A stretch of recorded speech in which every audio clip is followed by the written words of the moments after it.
Hi everybody. Somebody had asked me to do a tutorial on painting. Sorry about the camera work here. This pipe, the technique that I use. So I'm going to get my camera set up over my paint area and I will show you how I do that. So stick around. Okay. I apologize for the mess here, but this is not my usual setup. My tripod is at work. But I wanted to show you what I do real quick.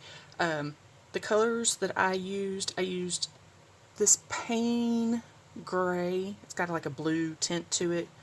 And this pewter gray for the background of the pipe itself. You notice I didn't do any of the detail work. I just wanted to show you the paint process.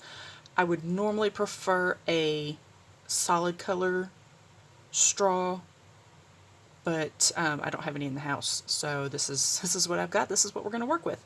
I've already put down the base coat of the two grays, and I'm going to do one more because there's an important tip I want to show you about applying it. It may seem like a no-brainer, but this is a learning experience for me because I did it more than once. And I do want to point out when the straw is, before you start painting, if you'll take it with a little bit of 60 grit sandpaper and just kind of polish off that shine that's on there, it will help the paint stick a little bit better. So let me get myself situated here. Okay, so what I'm going to do is I've got my paintbrush all wet and ready to go. You want to be as light as possible on your touches with this, because if you don't, if you really dig in on that paint, it's going to scratch down to the plastic, and it's going to scratch and leave a big mess in your paint. So you want to be very light with your touch. I put the Payne's Gray on here and I'm not real crazy about it. It's a lot darker and it's got a lot more blue in it than I anticipated. So I'm just putting on another coat of pewter gray.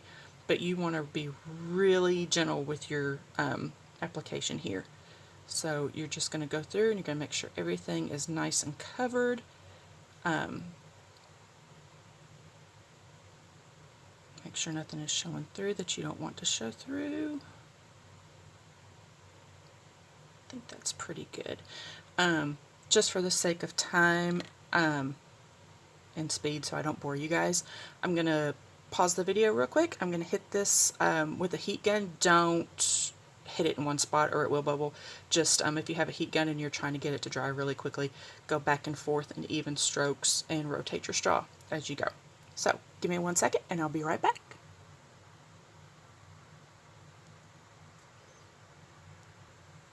Okay, so I've gotten the paint dry with my heat gun. Let's see if I can get it up there a little bit closer. Maybe it'll focus in. You'll see in some of the areas the scratches from the sandpaper, which is actually going to work in your benefit because it kind of gives a little bit of a distressed finish and it's not quite so smooth and perfect. So I really like that. I didn't do it on the first one on my project, my Harry Potter project over here, but I wish I had because it looks kind of cool. Alright, so what I'm going to do is I'm going to take my paintbrush and I'm just going to get a smidge of the white. That's even too much. I'm going to wipe a little bit of that off and you're just going to stroke over that. It doesn't have to be perfect. You see how it kind of skips? It's not a perfect swipe. It kind of skips and gives that little bit of distress. That's what you want.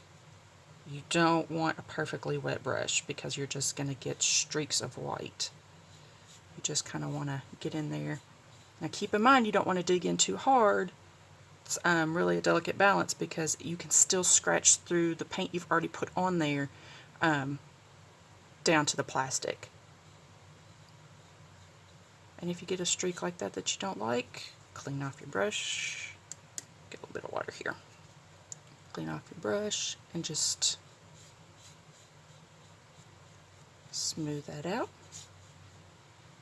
a little bit more. I'm trying to hurry because I don't have a whole lot of space on my phone. Alright, so there's that. Give that a little bit of a distressed look. And it's the exact same thing for the, if you want a little bit of rust, I'm just going to mix it.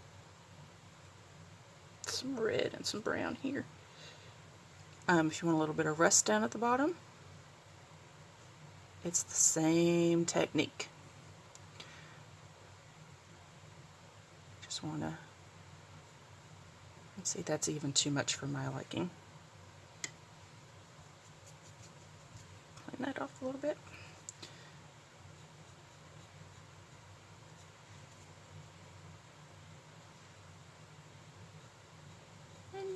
You keep going until you decide you like the way it looks. But that's the basic technique. When it comes to the distressing, you want to make sure you have as little paint on the brush as possible, that the brush is damp but not super wet, and you just go until you like it. It may take you several coats. You may go over a couple spots 2 or 3 times, but here's the bonus. If it's in the corner like my piece is, if there's a spot that you don't like, flip it to the corner, as long as you haven't already glued your stuff on.